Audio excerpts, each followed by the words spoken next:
Salut la compagnie, c'est Jules Melon. Et aujourd'hui, dans un Ciné Critique, nous allons faire ensemble une expérience, c'est-à-dire aller aux origines, presque, du cinéma de Monsieur David Cronenberg, parce qu'il a fait 2 courts-métrages avant, mais là c'est son premier long, une expérimentation d'étudiant, clairement, intitulé Stéréo, sorti en 1969, donc pas au cinéma, il y a peut-être eu des projections après, j'en sais rien.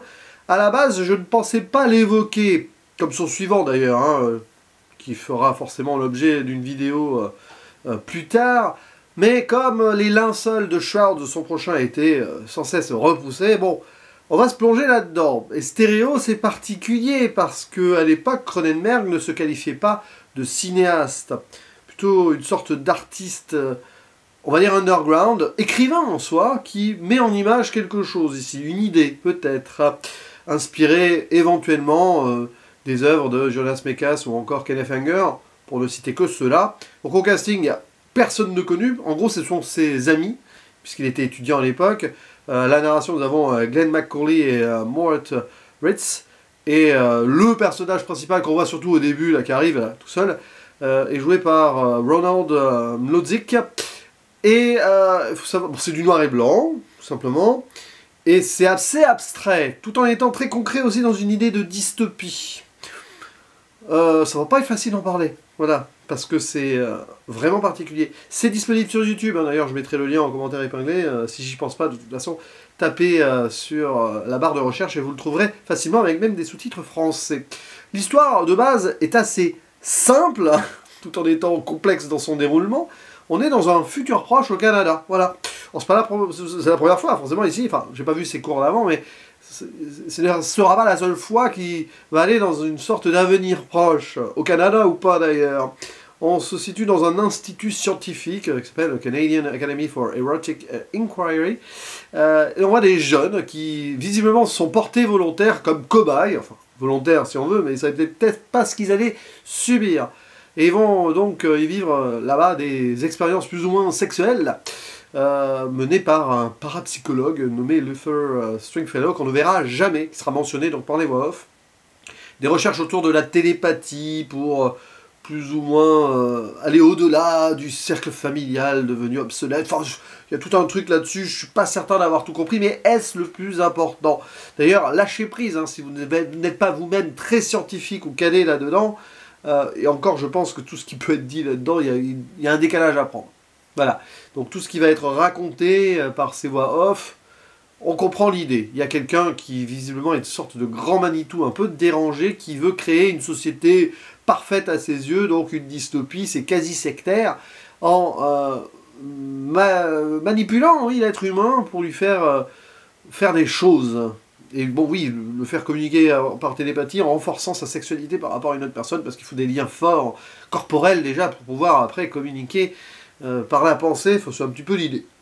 Et tout ça pour, oui, faire une sorte de société postmoderne, où des gens seraient avec des facultés supérieures. C'est pas le nouveau corps, la nouvelle chair, mais c'est le nouvel homme, la nouvelle race humaine qui pourrait être ici promulguée, mais à des fins... On ne sait pas trop, mais vu les propos, ça peut être compliqué quand même. Et donc on va suivre ces gens-là, avec l'arrivée d'un des jeunes, au début, dans une cape noire, style très intéressant, ça, on va y revenir, et ils vont interagir, faire des petits jeux entre eux, ou avec des objets, enfin, ils sont presque mis en régression enfantine, placés là, dénués de parole en soi, parce qu'ils ne parlent pas, ils sont désinhibés aussi, enfin il y a toute une idée, et d'ailleurs le film a été tourné par une caméra qui ne prend pas le son, il y a une musique un peu étrange par-dessus. Sur l'objet YouTube que j'ai vu, est-ce que c'était vraiment la musique d'origine ou ça a été rajouté ensuite? Je ne sais pas, parce que ça paraît très propre, mais bon, pourquoi pas. Et donc c'est voix off qui raconte. Et on est dans un lieu vraiment déshumanisé. L'idée est assez extraordinaire, c'est que Cronenberg, durant l'été, il s'ennuyait peut-être, je ne sais pas, avec ses potes. Ils sont allés tourner à l'université de Toronto, une des universités de Toronto, je crois. Et voilà, il a utilisé ces lieux qui étaient vides. Et peut-être aussi pour tourner en dérision les cours qu'il a eu toute l'année, parce que Cronenberg a eu, on va dire, un regard très critique, distancé, par rapport aux études qu'il faisait à l'époque. Et il ne va pas forcément utiliser un point de vue direct, mais on le sent, ça critique les potentiels excès de certaines personnes, notamment ces scientifiques qui, selon certains postulats, pourraient faire n'importe quoi et dominer l'homme et lui enlever son humanité. Mais surtout ici, Cronenberg, il installe son style, c'est-à-dire que vous voyez stéréo, limite vous pouvez couper le son. Je pense que ça pourrait être intéressant de le revoir sans rien au niveau blabla, une fois que tu l'as vu une fois, bon t'as compris l'idée quoi. Parce que tout est dans l'image, tout est dans le cadre et les décors, l'architecture. Cinéma architectural, souvent, Cronenberg. Il y revient d'ailleurs récemment, enfin son dernier à date, encore pour quelques mois, quelques semaines, Les Crimes du Futur. Cette idée de travail vraiment sur les espaces. Ben là c'est marrant parce qu'en voyant ce film, ça m'a rappelé Les Crimes du Futur. C'est comme si d'ailleurs Les Crimes du Futur, il revenait à cette idée. Même dans ces décors-là, je ne sais pas, je crois pas que ce soit les mêmes, hein, qui ont été utilisés dans Frisson notamment, je crois que c'était plutôt vers Montréal, mais c'est une sorte de clinique, comme ça, enfin d'hôpital là. C'est vraiment ça, le début m'a rappelé Frisson. Qu'est-ce que c'est bien filmé, que ce soit l'extérieur, quand donc le monsieur à la cape arrive, le jeune homme, et les intérieurs, ces couloirs, l'isolement, voilà comment on les met dans ces endroits-là trop grands pour eux, et après on les fait interagir dans cet endroit sans vie. Ils essayent de créer une sorte de nouvelle interaction de vie, si vous voulez. C'est très malsain. Il y a un peu d'humour et de décalage par rapport aux propos, quand même, autour, parce que quand on y pense, et je sais pas, scientifiquement véridique, j'imagine que non. Voilà, cette idée de l'aphrodisiaste psychologue qui a des théories sur tout, là, ça en est assez flippant. Et cette idée de recherche de perfection en élaborant des théories assez incroyables. Par exemple, comme d'habitude chez Cronenberg, enfin je veux dire comme d'habitude, c'était ses débuts là, en gros, hein, il va questionner le rapport au corps et à l'esprit, toujours, ça c'est certain, ici d'autant plus, et aussi tout ce qui peut être rapport à la chair, donc la perversion sexuelle, entre guillemets, et ici retourne un peu l'idée, comme quoi, pour beaucoup de gens d'ailleurs, il y a ce discours à un moment, homosexualité ou bisexualité pourrait être perçue, surtout à l'époque encore dans la société là-bas, comme une perversion, mais en fait l'hétérosexualité est autant une perversion. L'idée, ça serait de créer une omnisexualité globale, au-delà de tout. Bon, bref, j'aime bien comment il essaye de retourner le truc là, sur des propos quand même à la base de cette expérience scientifique assez critiquable, voilà. Et donc après, ça se passe de commentaires. On voit que l'expérience tourne mal, évidemment, elle échappe au contrôle de son créateur, et peut-être tant mieux. Voilà, ça échappe toujours au contrôle, on verra ça ensuite, même dans Rage, dans Vidéodrome, Faux Semblant, on peut penser à Faux Semblant aussi, Crash évidemment, le rapport à la sexualité, qui va au-delà de la norme d'une sexualité. Qu'est-ce que la déviance au final? Dans Crash, vous voyez bien un peu jusqu'où ça va. C'est passionnant, stéréo. Vous pouvez y voir tous les défauts potentiels, potentiellement, oui, parce que ça part un peu dans tous les sens, l'expérimentation, ça fait un peu cinéma d'intello, autoriste, mais en fait, il faut pas voir ça comme ça.